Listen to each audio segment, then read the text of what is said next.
मैं सबसे पूछ लेता हूँ ना एक बात ये बताइए। मैं बीच में आपको रोक रहा हूं प्रमोद, आपको बीच में रोकना पड़ेगा। एक बहुत बड़ी खबर अभी आ गई है। जगदीप धनखड़ के इस्तीफे को लेकर प्रधानमंत्री मोदी ने भी ट्वीट किया है।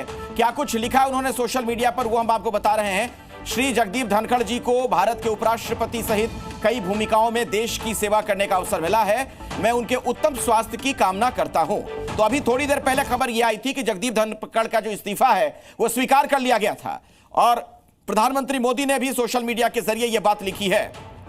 वो कहते हैं कि श्री जगदीप धनखड़ जी को भारत के उपराष्ट्रपति सहित कई भूमिकाओं में देश की सेवा करने का अवसर मिला। मैं उनके उत्तम स्वास्थ्य की कामना करता हूं। तो यहां भी स्वास्थ्य की बात लिखी गई है। धनखड़ ने जब इस्तीफा दिया था उन्होंने भी स्वास्थ्य का ही हवाला दिया। तो प्रधानमंत्री मोदी ने सोशल मीडिया पर, एक्स पर यह बातें लिखी हैं। दरअसल विपक्ष कई सवाल खड़े कर रहा है उनके इस्तीफे को लेकर। कई थ्योरीज चल रही हैं। कहा यह जा रहा है कि उनसे इस्तीफा लिया गया, लेकिन साफ तौर पर इससे इनकार किया जा रहा है सत्ताधारी पार्टी की तरफ से। जगदीप धनखड़ ने भी जो इस्तीफा दिया उसमें उन्होंने स्वास्थ्य कारणों का हवाला दिया था और अब प्रधानमंत्री ने जो सोशल मीडिया पर अपनी बात रखी उसमें भी यही बात है।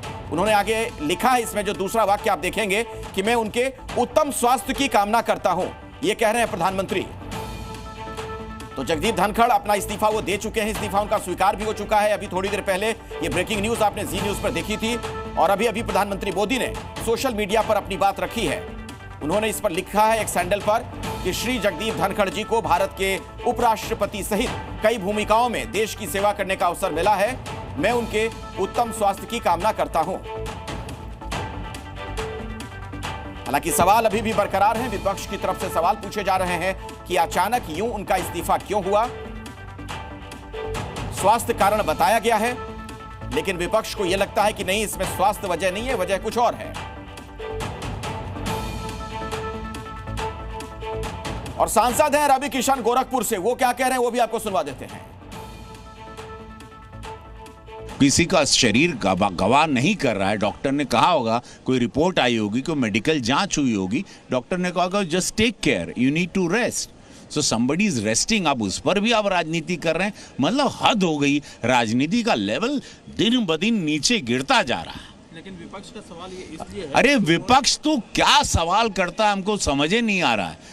विपक्ष का सवाल ही किसी को पूरा देश बाल खजवाने लगता है। विपक्ष कौन सवाल करता है, मेरे को आज तक मुझे समझ में नहीं आता। तो रवि किशन जो कि अभिनेता भी हैं, बिल्कुल उसी अंदाज में अपनी बात रखते हुए कि विपक्ष का सवाल ही किसी के समझ में नहीं आता। उनका यह कहना था कि डॉक्टर ने कहा होगा कि आप आराम करिए, स्वास्थ्य लाभ लीजिए, इसीलिए उन्होंने ऐसा किया है। स्वास्थ्य कारणों का हवाला देकर अपना इस्तीफा उन्होंने दे दिया। और प्रधानमंत्री मोदी ने भी सोशल मीडिया पर अपनी बात रखी है। उन्होंने कहा कि कई भूमिकाओं में देश की सेवा की है जगदीप धनखड़ ने, मैं उनके उत्तम स्वास्थ्य की कामना करता हूं। तो जगदीप धनखड़ के इस्तीफे पर यह पहली प्रतिक्रिया प्रधानमंत्री के सामने आई है। और थोड़ी देर पहले हमने आपको यह खबर बताई थी कि उनका इस्तीफा बाकायदा स्वीकार कर लिया गया है और उसका नोटिफिकेशन भी जारी हो जाएगा। जी न्यूज़।